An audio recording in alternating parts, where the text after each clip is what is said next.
What's going on, guys? It's Cimoooooooo. Now today I'm bringing to you my Zoodiac deck profile post-Maximum Crisis. This deck gets a huge boost now with the introduction of Zoodiac Chalice, and there's so many different cool things now you can do with this that even though Rat peers at 2, this is the deck that I'm going to be experimenting with moving into the format. Now, I do want to preface this deck profile by saying this is pretty much a build solely comprised on theory. I've tested it a little bit, but it still has a lot of tinkering that needs to go on. And also keep in mind that as the meta adapts and shifts, that there's also going to be changes made to the deck as well. So I want you guys to keep in mind that this deck profile is solely going to act as a template so that if you guys want to try out the deck yourself, you kind of have something to go off of. But I'd highly recommend testing certain things that you might like yourself and implementing any changes you see necessary. It's definitely an experimental build. So without further ado, let's go ahead and get right into it. So starting off,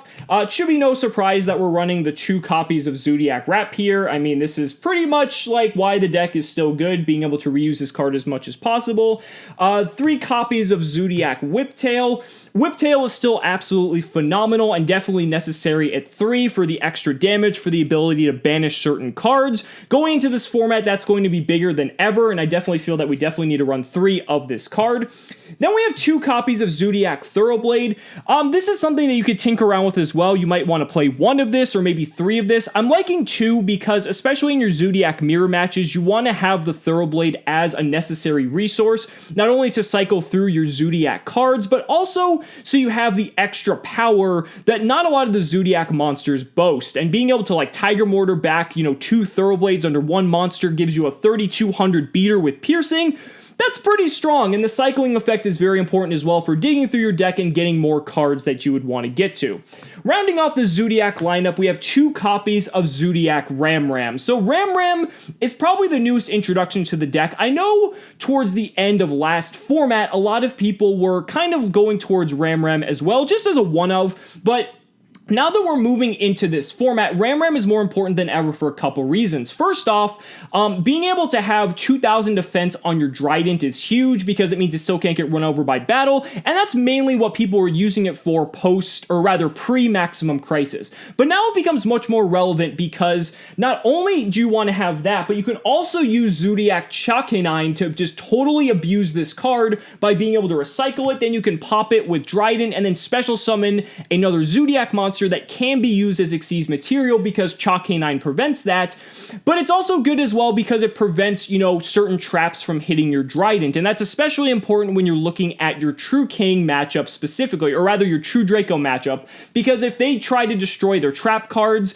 then they trigger the effects of their trap cards that would target your Trident. Ram can negate it, and your Trident is still going to be on the board. So Ram again is another experimental piece of the puzzle here. I'm just playing it at 2 for the time being, but you can definitely try 3 or even 1, depending on what your preference is.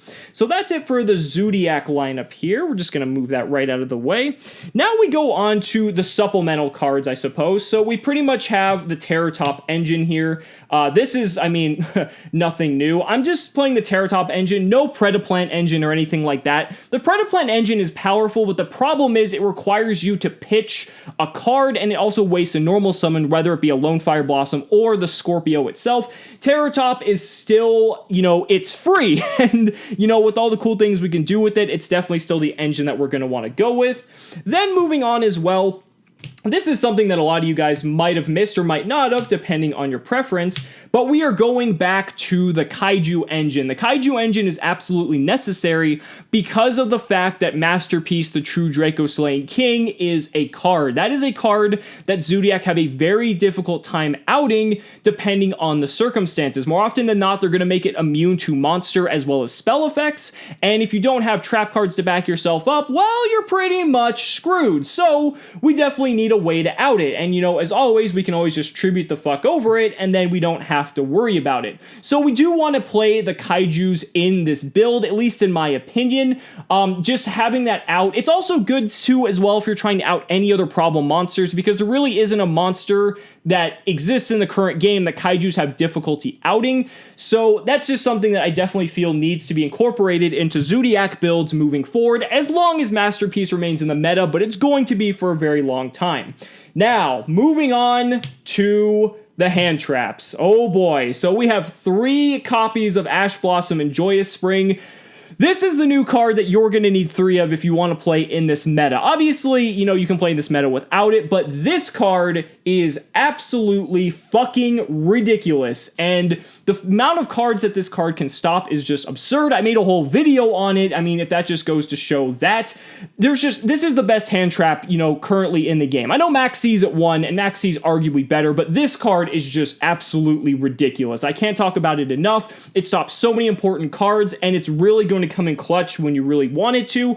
To supplement that, I've got 2 copies of Ghost Ogre and Snow Rabbit, and then the 1 Max C, as I aforementioned earlier.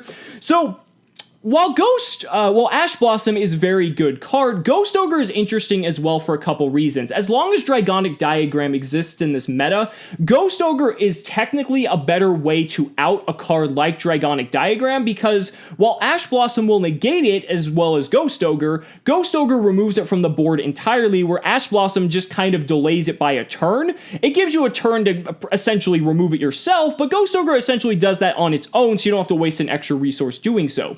That also goes for cards like Zoodiac Barrage and also any of the Zoodiac monsters themselves. You can just Ghost Ogre a Rapier as well on the normal summon effect, and then they're going to just really be hurting after that. So there's a lot of good things that Ghost Ogre hits as well as Ash Blossom that are arguably better, but Ash Blossom, because its reach is so much wider than Ghost Ogre, I was thinking that maybe we could bump Ghost Ogre up to 3, maybe, but it just really depends on the meta. I'm kind of toying with it at 2, but again, this is something that's completely experimental.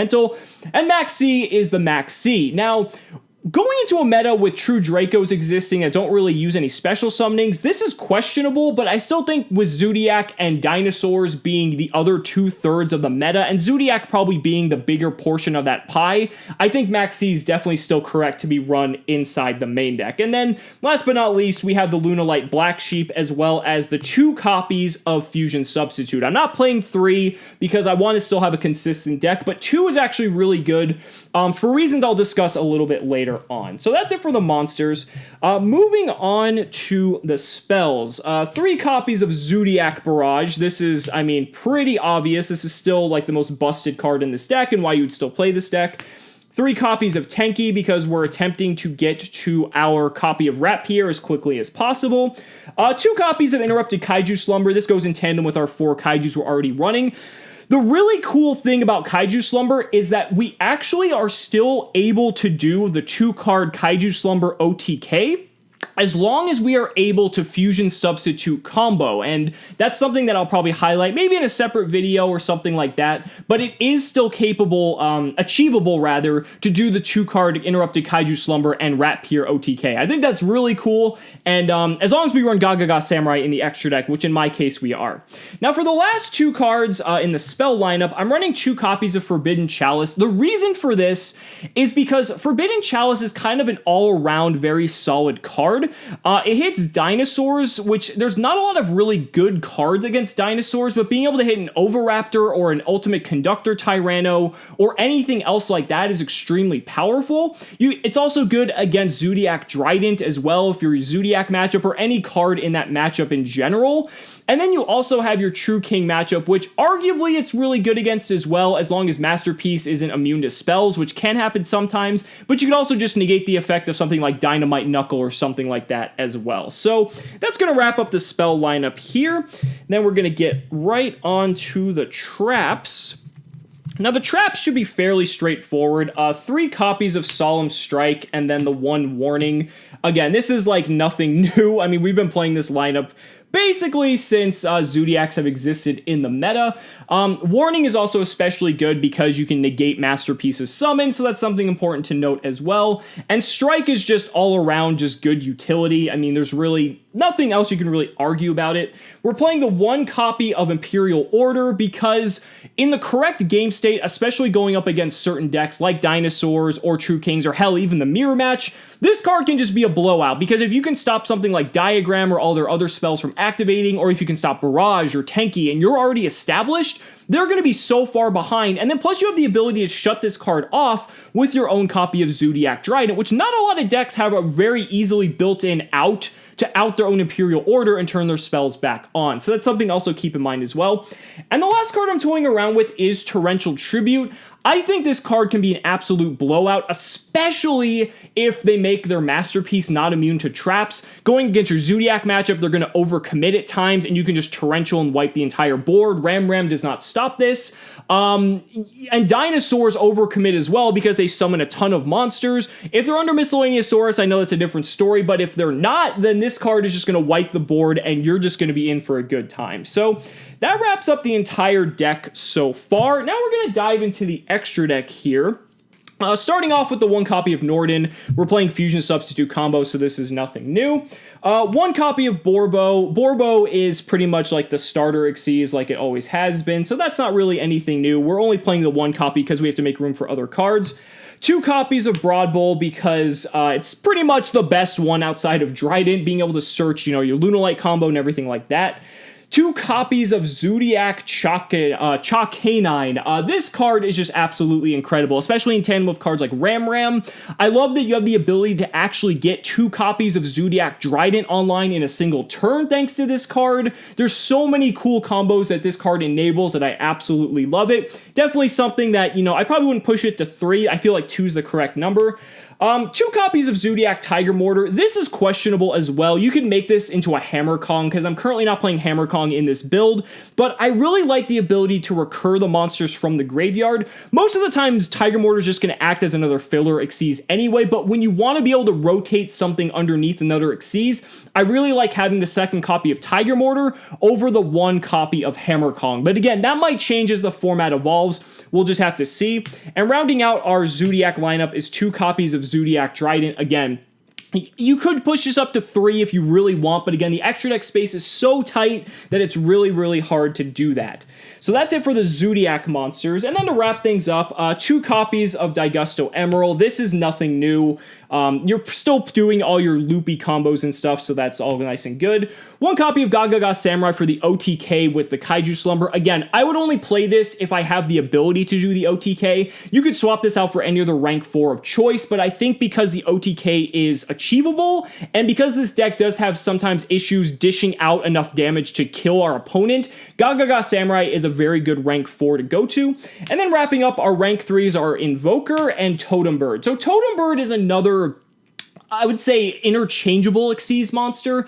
You could play, your Hammer Kong in place of this, but the instance that I find that if I'm opening up Totem Bird and, my entire Rat combo or anything like that, which basically means I need to open up Terror Top and any way to access Rat outside of Terror Top, it's a really powerful combination. Knowing that you have this to protect you from board wipes, to protect your Trident, that is so invaluable. And the times that I don't play this card, I really wish that I do. So it's in there for the time being. But again, this is probably something that could possibly be interchangeable as well, because it does rely on you to have Terror Top. And a lot of the Terror Top combos now are relying on Invoker to go off with our Zoodiac combos. So guys, that's going to do it for the video. I really hope you guys enjoyed this deck profile and this really brief overview on how the deck is going to kind of look moving into the post-Maximum Crisis format. So let me know down in the comments what you guys think, what other changes you might want to make, or what you guys are thinking of the format as a whole. I'd really like to hear it. Thank you guys so much for watching the video. Be sure to like the video as always, subscribe to the channel for more amazing Yu-Gi-Oh content,